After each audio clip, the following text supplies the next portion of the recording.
നമസ്കാരം, ഞാൻ doctor A Princy Khadeeja Fathima, doctor Basil's homeo hospital, Pandikkad.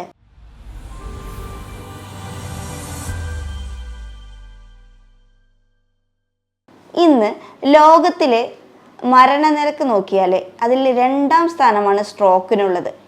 ഒരിക്കൽ സ്ട്രോക്ക് വന്ന രോഗികൾക്ക് 80% ആൾക്കാരിലും അവശേഷിപ്പിക്കുന്ന എന്തെങ്കിലുമൊക്കെ ഒരു ഡിസേബിലിറ്റി, അതിൽ 80% ഡിസേബിലിറ്റി അവരുടെ ലൈഫിൽ പെർമനൻ്റ് ആയിട്ട് തന്നെ പോകുകയാണ് ചെയ്യാറ്.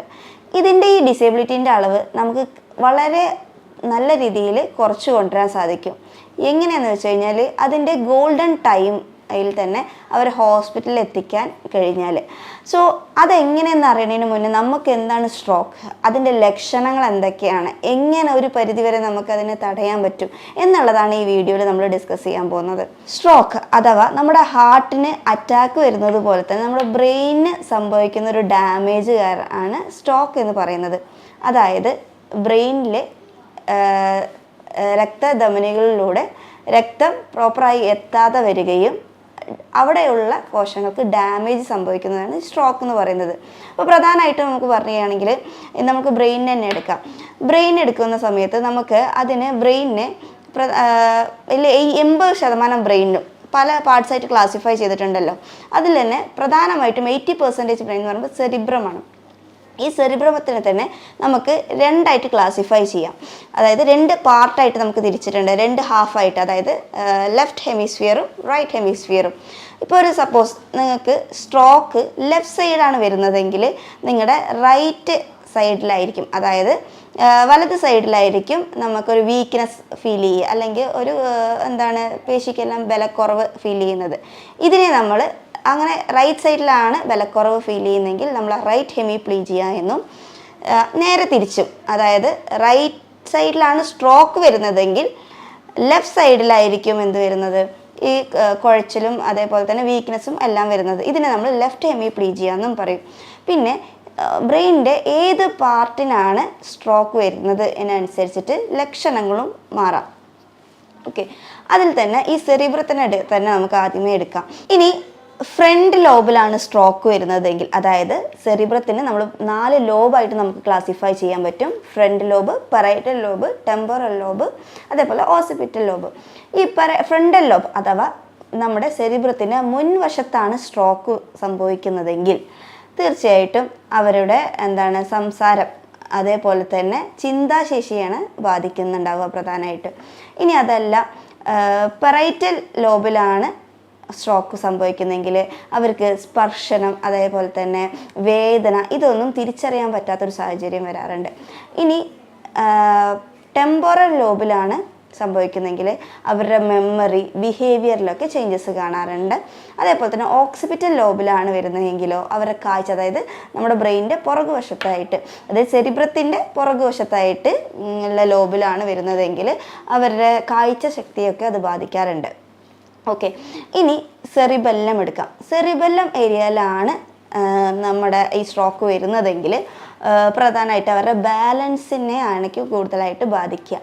ഇനി അടുത്ത പാർട്ട് എന്ന് പറയുമ്പോൾ നമ്മുടെ ബ്രെയിൻ സ്റ്റെം, അതായത് മിഡ് ബ്രെയിൻ, മെഡുല്ല, പോൺസ് എന്നിവയ്ക്കാണ് ഡാമേജ് സംഭവിക്കുന്നതെങ്കിൽ അവരുടെ പ്രധാനമായിട്ടും പല വൈറ്റൽ ഏരിയാസിനെയും കൺട്രോൾ ചെയ്യുന്നൊരു പാർട്ടാണല്ലോ ഇത്. അതുകൊണ്ട് തന്നെ അവരുടെ BP, അതേപോലെ തന്നെ അവരുടെ റെസ്പിറേഷൻ, ഹാർട്ടിൻ്റെ പാൽപിറ്റേഷൻ, ഉറക്കം ഈ സംഭവങ്ങളെല്ലാം ബാധിക്കാം. ഓക്കെ, ഇനി നമുക്ക് തിരിച്ചു വരാം. പിന്നെ ഈ സ്ട്രോക്കിനെ തന്നെ നമുക്ക് പ്രധാനമായിട്ടും സ്ട്രോക്ക് എന്ന് പറയുന്നത് 2ആയിട്ടാണ് ക്ലാസിഫൈ ചെയ്തിരിക്കുന്നത്. ഓക്കെ, ഈ 2ആയിട്ടെന്ന് പറയുമ്പോൾ ഒന്ന് ഇഷീമിക് സ്ട്രോക്കുമുണ്ട്, ഹെമറേജിക് സ്ട്രോക്കുമുണ്ട്. അപ്പോൾ ഇഷീമിക് സ്ട്രോക്ക് എന്ന് പറയുന്നത് ബ്രെയിനിലോട്ട് പോകുന്ന രക്തക്കൊഴലുകളിൽ അല്ലെങ്കിൽ രക്തധമനികളിൽ ബ്ലോക്ക് വന്നിട്ട് അങ്ങോട്ടേക്ക് പ്രോപ്പറായിട്ട് രക്തം എത്താതെ വരികയും ഇതുമൂലം സ്ട്രോക്ക് വരുന്നതിനെയാണ് ഇഷീമിക് സ്ട്രോക്ക് എന്ന് പറയുന്നത്. അത് 2 കാരണങ്ങൾ കൊണ്ട് വരാം. ഒന്ന്, അതായത് ഇഷീമിക് സ്ട്രോക്ക് തന്നെ 2 റീസൺസ് കാരണം കൊണ്ട് നമുക്ക് ക്ലാസിഫൈ ചെയ്യാം. ഒന്ന് എംബോളിക് സ്ട്രോക്കുമുണ്ട്, ത്രോംബോട്ടിക് സ്ട്രോക്കുമുണ്ട്. ത്രോംബോളിക് സ്ട്രോക്ക് എന്ന് പറയുന്നത് നമ്മുടെ ബ്രെയിനിൽ തന്നെ പല ഇതും അടിഞ്ഞു ചേർന്ന് അല്ലെങ്കിൽ എന്തെങ്കിലും ഒരു കാരണവശാൽ ബ്ലോക്ക് സംഭവിച്ചിട്ട് അവിടെ രക്തപ്രവാഹം പ്രോപ്പറായി നടക്കാതെ വരികയും സ്ട്രോക്ക് വരികയും ചെയ്യുകയാണെങ്കിൽ ത്രോംബോളിക് സ്ട്രോക്ക്. എംബോളിക് സ്ട്രോക്ക് എന്ന് പറയുന്നത് മറ്റേതെങ്കിലും ഭാഗത്ത് ഉണ്ടാകുന്ന ബ്ലോക്ക് അവിടെ നിന്ന് വേർപെട്ട് അത് തലച്ചോറിൽ പോയി ഒരു ക്ലോട്ട് ഫോം ചെയ്ത് അവിടെ ഒരു ബ്ലോക്ക് അല്ലെങ്കിൽ ഒരു ബ്ലോക്ക് സൃഷ്ടിച്ച് അവിടുത്തെ രക്തപ്രവാഹം തടസ്സപ്പെടുത്തിയിട്ട് അങ്ങനെ വരുന്നതാണെങ്കിൽ എംബോളിക് സ്ട്രോക്ക് എന്ന് പറയും. ഇത് രണ്ടും ഇഷീമിക് സ്ട്രോക്കിൻ്റെ കാറ്റഗറിയിലാണ് വരുന്നത്. ഇനി ഹെമറേജിക് സ്ട്രോക്ക്. ഹെമറേജിക് സ്ട്രോക്ക് എന്ന് പറയുമ്പോൾ ഹെമറേജിക് അതായത് രക്തം ഓവറായിട്ട് ബ്ലീഡിങ് വരുന്നിട്ട് ഉണ്ടാവുന്നത് അല്ലേ. അപ്പോൾ ബ്ലീഡിങ് വരിക എന്ന് പറയുമ്പോൾ അവിടുത്തെ രക്തക്കൊഴലുകളുടെ ഭിത്തികൾ പൊട്ടിയിട്ട് അവിടെ എക്സസീവ് ബ്ലീഡിങ് ഉണ്ടായിട്ട് അങ്ങനെയും വരാം. ഇത് 2 കാരണങ്ങൾ കൊണ്ട് വരാം. അതൊന്നെന്ന് പറഞ്ഞാൽ ഹൈ ബി പി ഉള്ള ആൾക്കാർക്ക് ഈ ഒരു കേസ് കണ്ടുവരാറുണ്ട്. പെട്ടെന്ന് ഹൈ ബി പി അടിച്ച് കയറിയിട്ട് അങ്ങനെ ഹെമറേജിക് സ്ട്രോക്ക് വരാറുണ്ട്. ഇനി അതല്ലെങ്കിൽ അന്യൂറിസം, അതായത് രക്തക്കൊഴലുകളുടെ ഭിത്തികളിൽ ഒരു കുമിളകൾ പോലെ പ്രൊജക്റ്റ് ചെയ്ത് വരികയും ആ കുമികൾ റപ്ചറായിട്ട് അങ്ങനെ ക്ലോട്ട് മീൻസ് റപ്ചറായിട്ട് അങ്ങനെ ഹെമറേജിക് സ്ട്രോക്ക് സംഭവിക്കാം. ഇതാണ് പ്രധാനമായിട്ട് 2 കാറ്റഗറീസിൽ പറയുന്നത്. ഇതിൽ നമ്മൾ പ്രധാനമായിട്ട് ഇനി നോക്കാൻ പോകുന്നത് സ്ട്രോക്കിൻ്റെ വാർണിംഗ് സൈൻസ് എന്തൊക്കെയാണെന്ന്. തീർച്ചയായിട്ടും നിങ്ങൾ അറിഞ്ഞിരിക്കേണ്ടത് ഈ ലക്ഷണങ്ങൾ തന്നെയാണ്. കാരണം അപ്പോൾ മാത്രമേ നമുക്ക് ഈ പറഞ്ഞ ഈ ഗോൾഡൻ ടൈമിനുള്ളിൽ തന്നെ നമുക്കൊരു പേഷ്യൻറ്റിനെ കറക്റ്റായിട്ട് ഹോസ്പിറ്റലിൽ എത്തിക്കാൻ പറ്റുകയും അവരുടെ ഡിസേബിലിറ്റീസ് എല്ലാം കുറച്ച് കൊണ്ടുവരാനും സാധിക്കുള്ളൂ. ഓക്കെ, അപ്പോൾ അതുകൊണ്ട് തന്നെ ഇതിൻ്റെ വാർണിംഗ് സൈൻസ് നമുക്കൊരു കോഡ് രൂപേണ തന്നെ പഠിക്കാം. B fast. ഓക്കെ, അതിൽ ബി എന്ന് പറയുന്നത് ബാലൻസ്, അതായത് നോർമലി യാതൊരുവിധ കുഴപ്പവും ഇല്ലാത്ത ഒരാൾക്ക് പെട്ടെന്ന് അവരുടെ ബാലൻസ് തെറ്റുകയാണ്. ഓക്കെ, ഇതിന് നമ്മളൊരു വാർണിംഗ് സൈൻ ആയിട്ട് തന്നെ കൺസിഡർ ചെയ്യണം. എത്രയും പെട്ടെന്ന് ഒരു ഹോസ്പിറ്റലിലേക്ക് കൊണ്ടുപോകാം. പലരും മിസ് ചെയ്യുന്ന ഒരു സിംറ്റവും ഈ ബി തന്നെയാണ്, ബാലൻസിന്. അപ്പോൾ പലപ്പോഴും എല്ലാവരും പെട്ടെന്ന് അതെന്തെങ്കിലും ഇയർ ബാലൻസിൻ്റെ പ്രശ്നമായിരിക്കും, അല്ലെങ്കിൽ അത് ബി പി കുറഞ്ഞതായിരിക്കാം, ഇങ്ങനെയൊക്കെ പറഞ്ഞിട്ട് പെട്ടെന്ന് നമ്മൾ തന്നെ അതിനൊരു ഇമ്പോർട്ടൻസും കൊടുക്കാതെ നമ്മൾ തന്നെ കുറേ ഇതാക്കും. അതൊരു റിസ്ക് ഫാക്ടറിലേക്ക് പോവുകയാണ്. പിന്നെ ബീൻ്റെ എന്ന് പറയുന്നത് ഐസ് എന്നാണ് പറയുന്നത്. അതായത് ഇപ്പോൾ കുറേ തിമിരമുള്ള ഒരാൾക്ക് മങ്ങലുണ്ടാവുക എന്നുള്ളതല്ല അവിടെ ഇമ്പോർട്ടൻസ്, അല്ലെങ്കിൽ കാഴ്ചയ്ക്ക് പ്രോപ്പറായിട്ട് കാഴ്ച ഇല്ലാത്ത ഒരാൾക്കുള്ള പ്രശ്നമല്ല.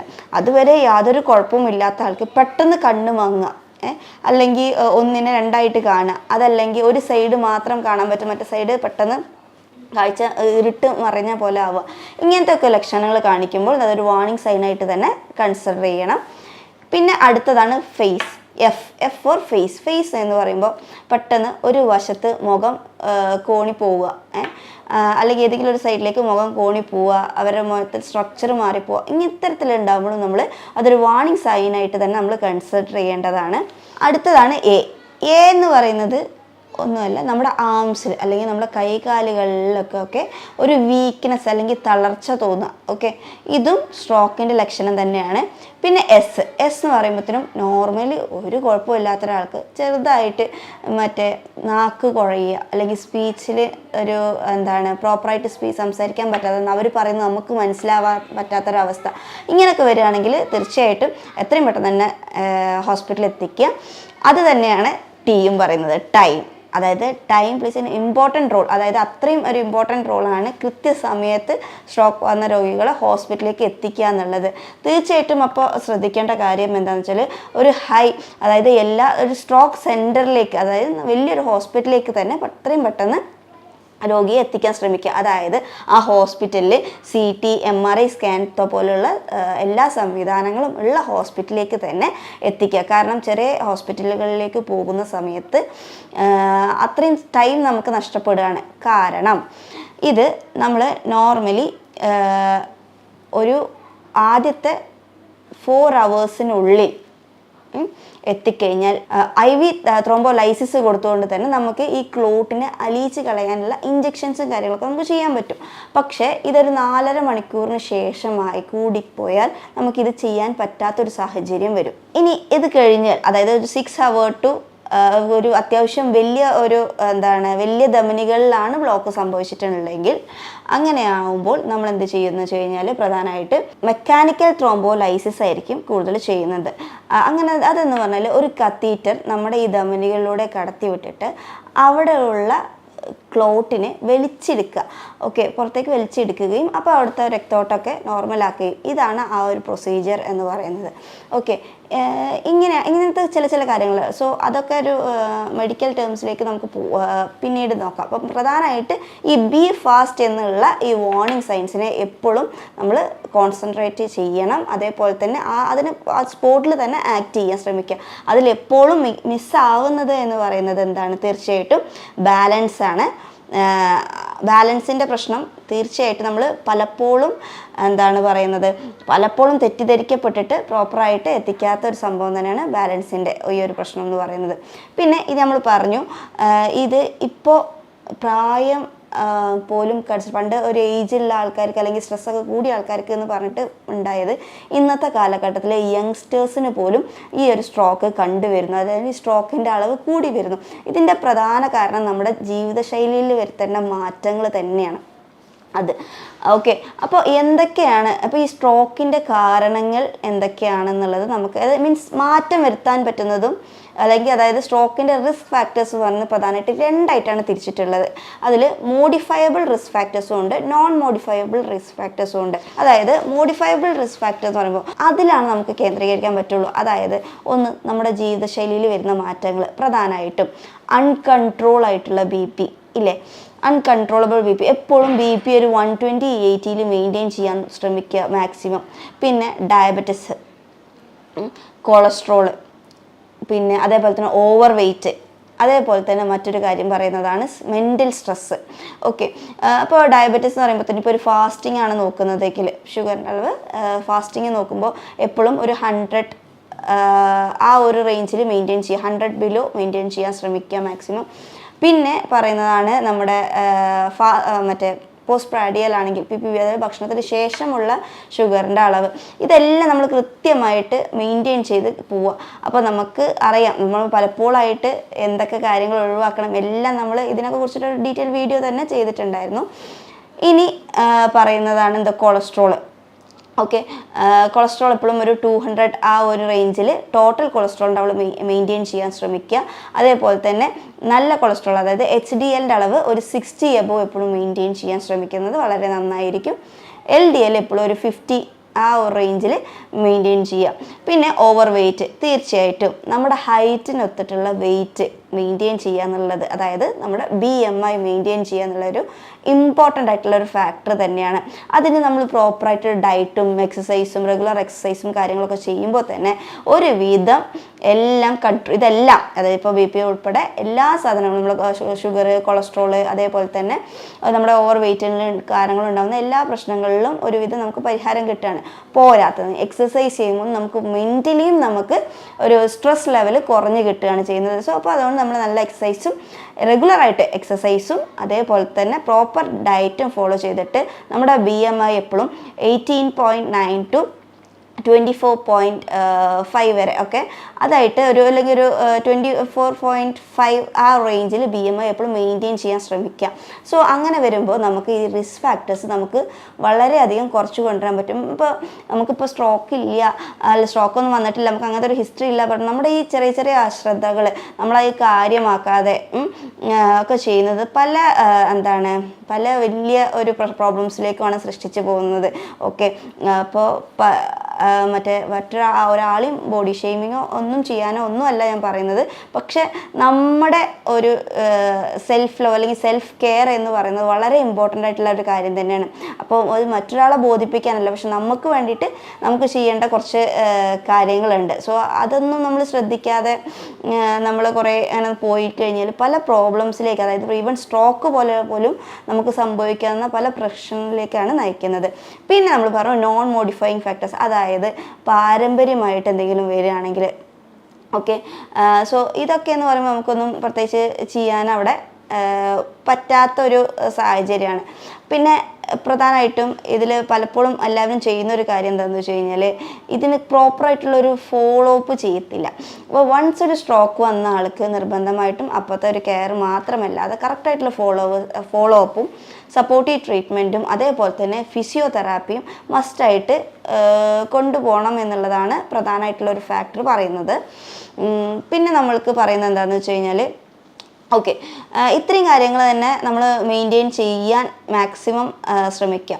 പിന്നെ അതേപോലെ തന്നെ ഇതിനെക്കുറിച്ചുള്ള തന്നെ പറയുന്നത് എന്താണെന്ന് വെച്ച് കഴിഞ്ഞാൽ ഒരു TIA, അതായത് ട്രാൻസിയൻറ്റ് ഇഷീമിക് അറ്റാക്ക്, ഇത് എന്ന് പറയുമ്പോൾ ഒരു ടെമ്പററി ആയിട്ട് വരുന്ന ഒരു സ്ട്രോക്ക് തന്നെയാണ്.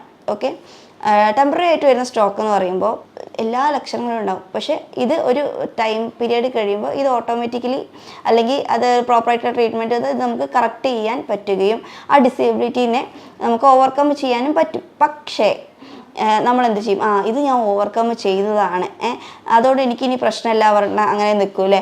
സോ ഇവർക്ക് ഈ റിസ്ക് ഫാക്ടർ ഭയങ്കര കൂടുതലാണ്. ഇപ്പോൾ ഒന്നും ഓർക്കുക, ഇപ്പോൾ ചെറുതായിട്ട് വന്നിട്ട് പോയി, ഒരു അറ്റാക്ക് വന്നിട്ട് പോയി, പക്ഷെ അത് വീണ്ടും ഒരു ഹെവി ആയിട്ടുള്ള ഒരു സ്ട്രോക്ക് വരുമോ, ഇനി അപ്പം അത് ശരിയായി ഇനിയിപ്പോൾ വരുമോ, രണ്ടാമത് വരുമോ, തീർച്ചയായിട്ടും അവർക്ക് എന്തുകൊണ്ടായിരിക്കും ആ സ്ട്രോക്ക് വന്നിട്ടുണ്ടാവുക, അതിനുള്ള എല്ലാ കാരണങ്ങളും അല്ലെങ്കിൽ അതിൻ്റെ റിസ്ക് ഫാക്ടേഴ്സും അവരിൽ ഉണ്ടായതുകൊണ്ടും തന്നെയാണല്ലോ ഇങ്ങനെ വന്നത്. അപ്പോൾ പ്രോപ്പറായിട്ടൊരു കെയറോ ഫോളോ അപ്പോ ഇല്ലെങ്കിൽ തീർച്ചയായിട്ടും വീണ്ടും വരാനുള്ള സാധ്യതയും ഉണ്ട്.